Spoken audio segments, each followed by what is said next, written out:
Mel 2204, your pageant vlogger host. Subscribe!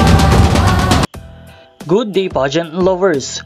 Tonight, sobrang exciting dahil andito na tayo para mag-react sa isa sa pinaka-aabangan na segment ng Miss International Queen 2025, the Coronation Night, ang evening gown competition.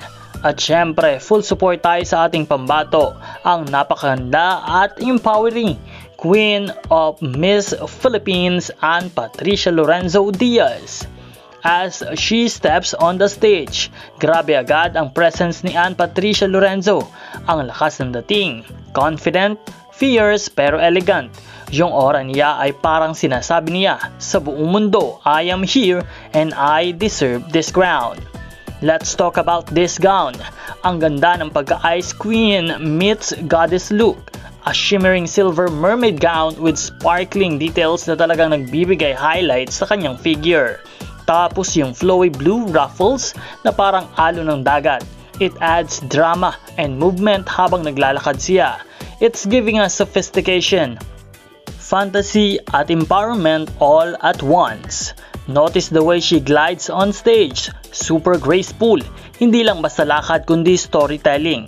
Yung bawat ikot ng kamay niya, yung pag-flick ng gown, at yung confident stare. All well calculated pero natural. Para talaga siyang diwata na bumaba mula sa langit. Dagdagan pa ng napakagandang LED background na parang enchanted garden. Sobrang bagay sa kanyang look para tayong nanonood ng isang high fashion fantasy movie. What I love the most is how Ann Patricia balances fierceness and elegance. Hindi overpowering, hindi pilit. She owns the gown, she owns the stage, and she owns the moment. Kita talaga na handa siya, na bawat hakbang ay may puso at laban para sa Pilipinas.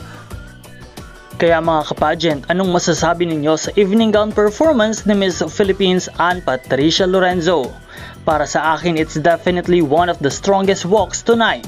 Pasok sa top tier performance at pwedeng-pwede talaga siyang mag-uwi ng corona. Let's continue to support her. Grabe ang dala niyang karangalan para sa ating bansa.